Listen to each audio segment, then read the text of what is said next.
Nsheno nganzibu. Akafananya ako juli Mutesasira yakapostinze manya tukadiscussingeko. Who is the true chameleon? And what is chameleon insinuating from Ugandans and people in their diaspora? Jili Mutesasira yapostinze akafananyika chameleon right now alikuwa tour yagenze mu ggwanga lya Australia. Naye yapostinze akafananyi n'ateekako ebigambo ebiwamanga nga woobirabye.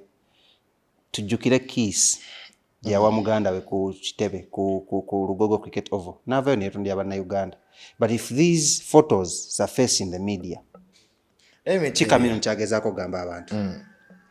There are people who are not gay people or lesbians or bisexual, but they are promoters of such projects. And one of the target market for these groups is music. Bwewamba okuyimba ne sitaani yaliki Muyimbi. nowamba kivulange bisiyaga Ugandan government esobola birwanisa lwaki institution mwe biri ziri very critical.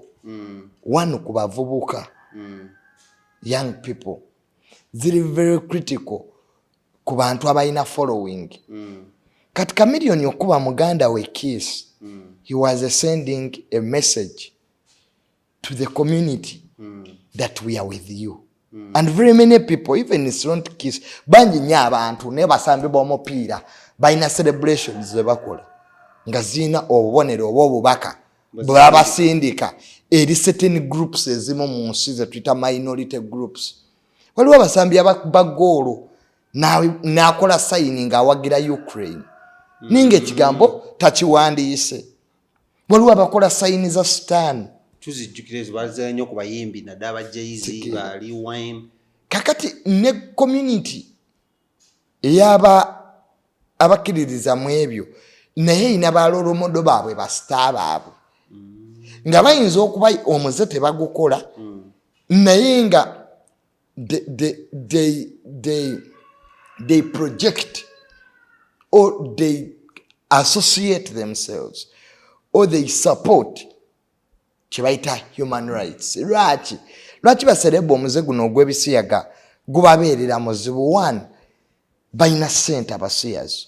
Ezo nawards z'osinga okulaba mu nsi yonna they are the sponsors.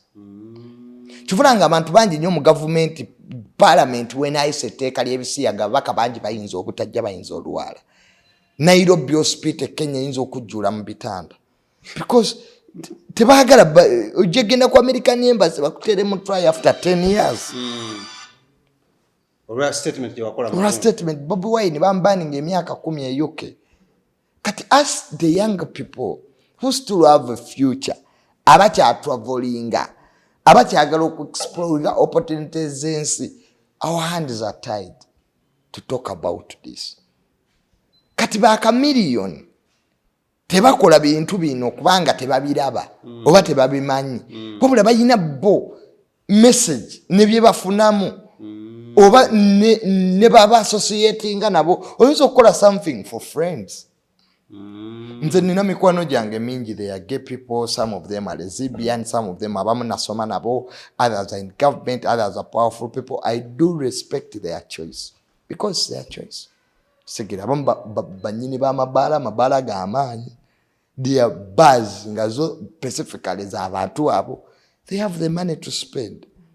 So kakati nga ne government yaffe ate mu bazungu ate mwe bemuvuma mu basiyazi ate gye tujja obuyambi. Kakati govuma otya omuntu akuliisa akubeezaawo kiki ekyamama kyetwayogeddeko ne taata. Kakati n'olwekyo chameleon okuba nti associatinga n'abantu bano ayinza okuba omuze taguliimu tegera ne you can't benefits. Omanyi they say that if you can't fight something, keep quiet. There are people in this country who are quiet because they fear that community. It's a big, powerful community. Very little but big and powerful and influential. From okuwa visa ogende ebweru. Check it out. from okuwangula awards. They have a say because they are the sponsors. Filimu zonna ezifuluma ennaku zino, the producers of those movies must contain that clip. Mwino beeramu ng'omusajja n'omusajja beeyagala. In most of the new movies, it's a fury. Because they want to make it normal. Kati ne bagenda bawa wano abantu okutandika ezo conversation. In fact, kati kye tuliko ate tukolera bo. What we are doing, discussing even about it, we are making it normal. Because when people, mu psychology for tuba tusoma, if you want to normalize something, let people talk about it. Create talkability. Yeah. It becomes normal. Kati no mwana gwe nasanze. Ejo wa myaka 15 yanga Junior nange mpulira njaga kulya ku kisiyaga. Yalooza babifumba. You don't know many young people. Abagala ogenda babigule. Kaba biwulidde nga babyogerako. Woyagala abantu ab'emyaka gyaffe okola ekintu kyogereko. They will try it. If you want a kid, tugambe muno ne pastor Bujingo kulemerako byogerako, even some of these churches that are really talking about it, are they being sponsored? Exactly. Many of the people are being sponsored to even talk about this on media. Exactly. Abamu bakikola mu butali bugenderevu, but they bayamba ate bali. Osege. Because you can't make a law ku kintu ekitaliiwo. By the fact that this country has decided to make a law, it means it's big. Kakati tukiriko tukyogerako.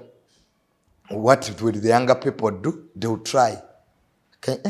N'ekintu kino kumwana yansanze wa myaka 15 nanga ne junior pulya nange njagala kulya ku kisiyaga bakitunda wa yalooza bakijja mu supermarket ne bakifumba alabo bakikola ki kiwooma. So kati ba kamiliyoni bano okubalabanga community eba appreciating.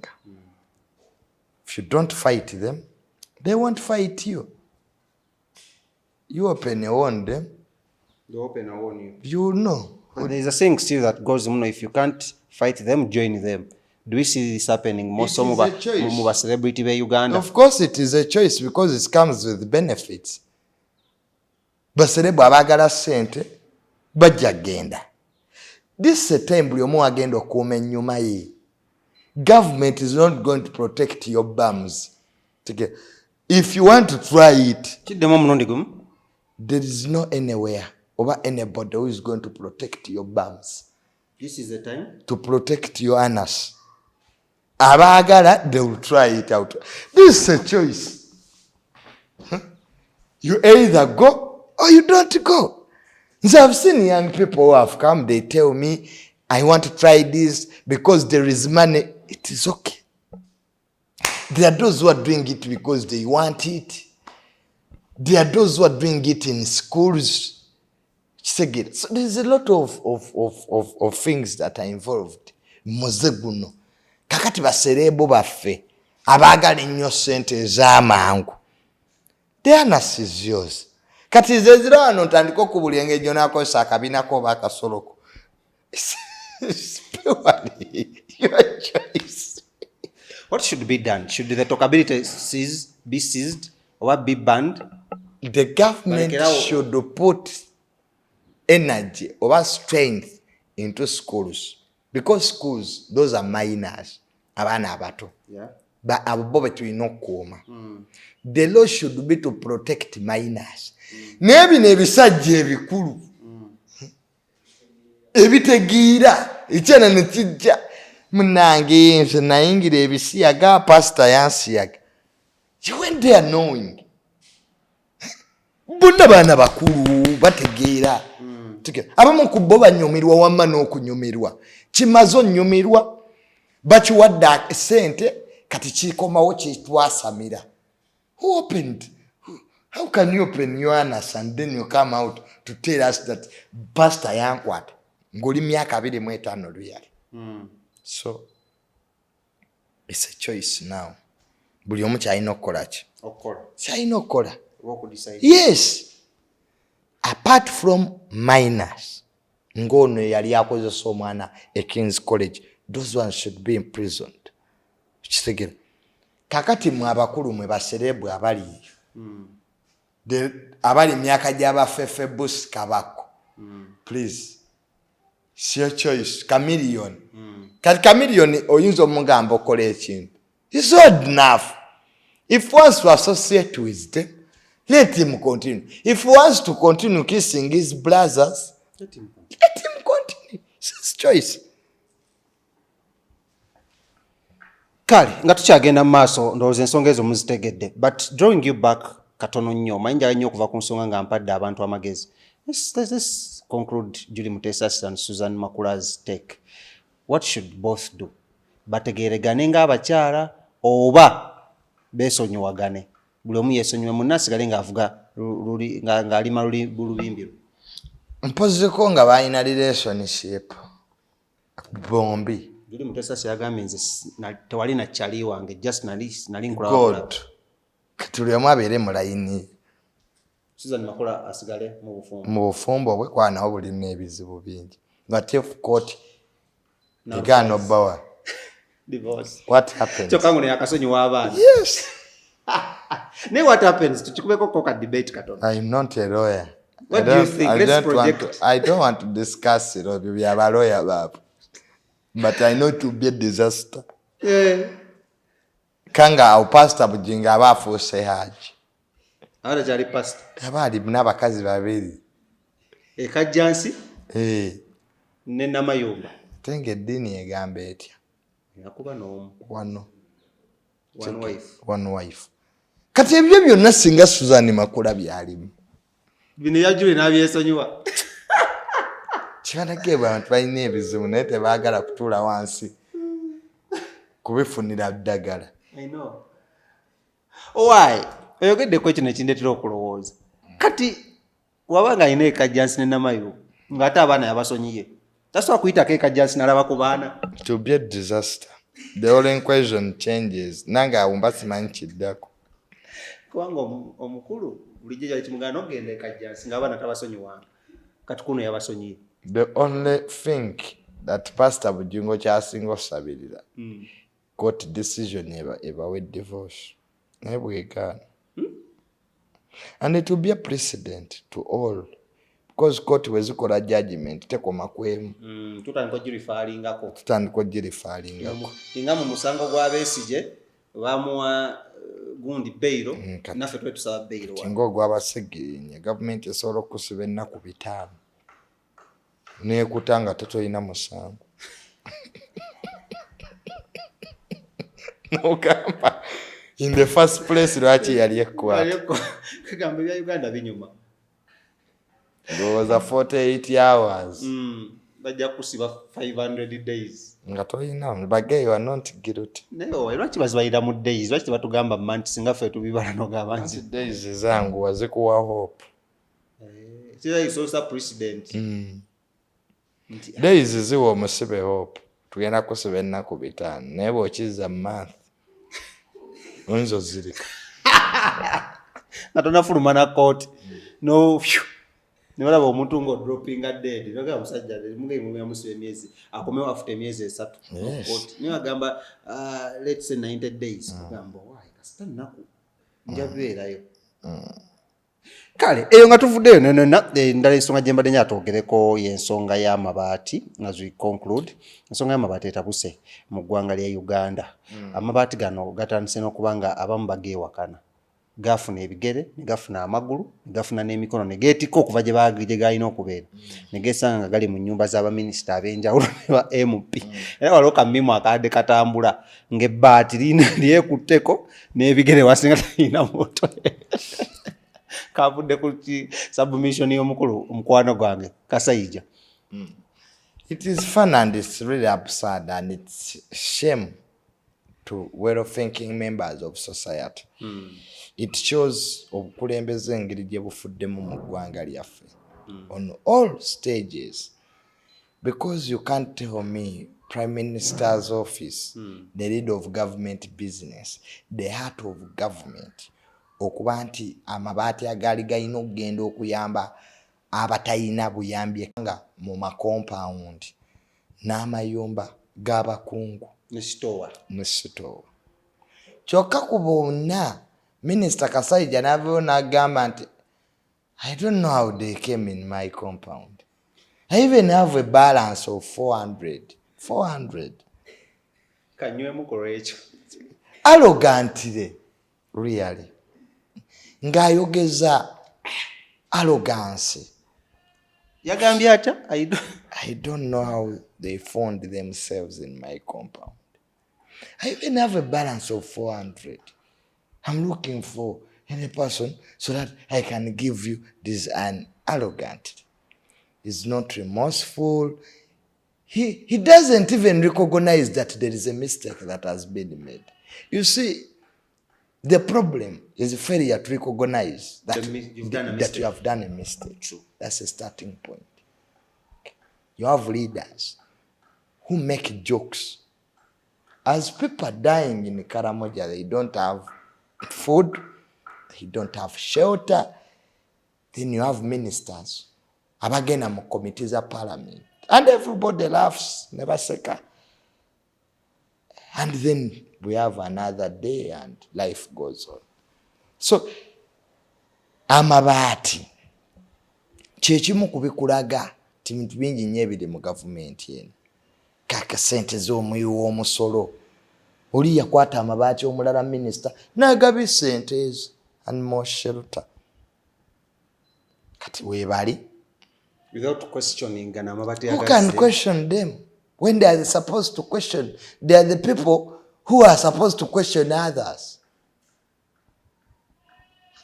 Kwekibanga maama wo okubba enva noga nti ojja mmubuuza maama enva kati obubbi obuli ku level ku Prime Minister's office kati kyekiri mu ba RDC kyekiri mu ba LC1. What is happening in the ministries? Mabaati ne gabula ne geetambuza. So kibi nnyo kibi ddala ne geetambuza kekasinza okwo nga tokivumirira. Era twagala amabaati ago tugateeke mu museum. Kwa geetambuza gali amabaati ne geereeta nga teri agayise gabeera waawo tugalabeko. N'ebyo byonna bikolebwa nga buli Munnayuganda bamubanja emiliyoni egyo ebbanja ly'eggwanga. Buli Munnayuganda bakubanja emiliyoni egyo. Naye nga esente ezetukozesa kwa tebakubuulira sente mmeka ezagula amabaati ago. Boogera ku mabaati naye bakubuulire mmeka. Bujjo tegeera. Senya ntayingira mu kakiiko ako nasooka naye natubya ku bya ssente kwa kusasa erinnyo mu bya ssente. Kati yatulonyereza ku kisaawe ng'akifuga bamutulaki. Yasoma diguli ya Saswa. N'omulimu yagufunira ku ssimu. Kati kiki kyatubuulira ekirala? Nange yalayinyeko. Kugamba let me tell you. Oba eggwanga lino balitunde buli omu bamuwe ssente ze tugende tugule ewalala. Ate nga batubanja. Bajja sooka kusalako kakadde kako. Bakubanja akakadde. Mbadde njagala ntwala akakadde kange nkasasule baleke kubanga bammanja. So that bali batunda ne lusasule ebbanja. Abamu ne mugenda ne mugule Kenya. We live. Oba tusabirire nnyo babantu. Badde mbamaigulatinge kwatuluddewo wano tutambule batugamba babantu bamaigulatinga. Tusibemu obugugu bwaffe. We migrate. Tugende. Kwe wano otuluddewo nange mpulira wantami. Naye watali ekyo.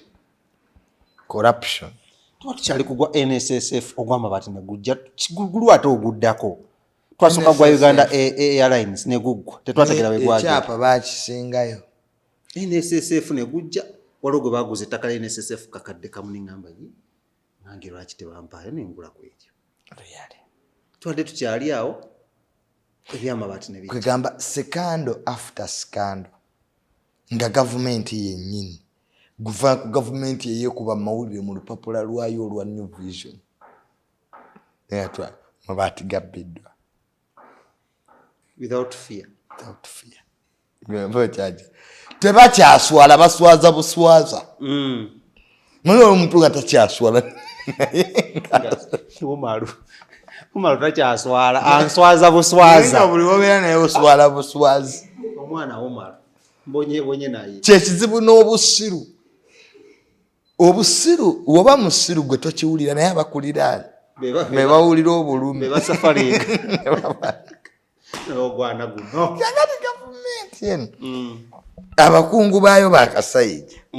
Tebakyaswalamu wadde wabula baswaza buswaza. Fe abaliwo fagabanawo omusajja ono. Nga bo tebakyako. Ekonomi yakomawo akasajja gye yalangirira. Eriko ye mwennyini mutunuulire. Is the definition of this economy.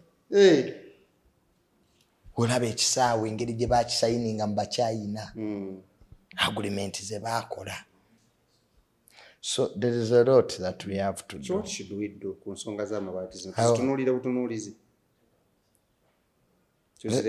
Let us pray for one another. For God and my country. That's what we should do. Banganyo okozesa oluguudo express highway over the weekend nga tumu kuba tochi mu nsonga zino. Banganyo okozesa oluguudo express highway nti bom. Era jamu yakutte olunaku lw'eggulo na kw'entebe omukadde. Obutujju terrorism bukyaliwo nnyo. One. Era neewuunya abantu abagenda mu bifo ebitalina security. Yeah, this country is under terror threats.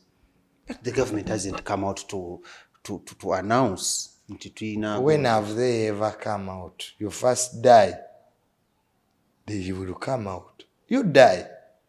Manyi mu government eno temugimanyi. I have got an opportunity to work in this government. They are tired. Bakowu. Nze natira nti bakowu. Mu COVID abantu baafa nga gwe baawugula oxygen sente yaziri. To die in Uganda is statistics. Biba bibalo. Naye tobeera mu bibalo. Kaddemu omulundi gumu akategedde to die in Uganda. It is statistics. Kati abafiira mu COVID tugamba tuti abantu 10,000 baafa ensi n'etambula. Naye omunene omu bw'afa, it is a tragedy. Kibamba ekitalabika. Ensi ebeera ku bunkenke. Magala bwe yafa twava kwe yatayimuwa obupapula ne tudda kuwaki. Kuwa mobile money. Kuwa mobile money kubanga omunene akoze eki? Afudde. Ne bameka abafa. Ne watabaawo kikolebwa. Segera. Kakati gojja fuuka ebibalo. Ng'okyalinda gavumenti ejje kubuulire tesaawa yonna tugenda kufa. Lwali tulukwago ku kyeyagamba. Wano tugenda. Goza yali alimba. Yali alabyewo wawe tukola ki? Tewayita bbanga. Kale Abannayuganda mwagakaani. Okwekuuma oba ebyokwerinda bitandika naawe. Nga poliisi tennakuuma sooka okole ki? Wekuume.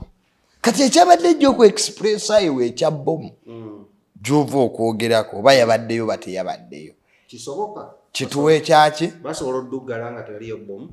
Kituwe ekyokuyiga oluusi bazigadde nga hati nabo bebatuukako butuusi. Gwe genda osikanyuge wali akaveera kabbula poliisi eri kumpi naye nga bali banwa kyayi. Ababbi ke basooke babbe tujja kujja tunoonyereza. Gwe genda ogaba poliisi nti ababbi bali wali. Gwe babaddi weya wali enansana nga poliisi eri wali. N'abagenze. Bwe bagenda ne bajja. We have now started the investigations to investigate what you don't know really. Intelligence gye bamala okubba ewantu n'ekola. Irrational ekitali kirungi. Ova muno baamubika nga bano bali mu Purple Party eya flopping. Wanjitaata. Bano bayisima. Ate Purple Party teya flopping. Dubai? Owayiriza ebifaananyi bye nalaba. Tebyanyuma. Namugamba ono Douglas. No. It was a disaster. Tebyanyuma.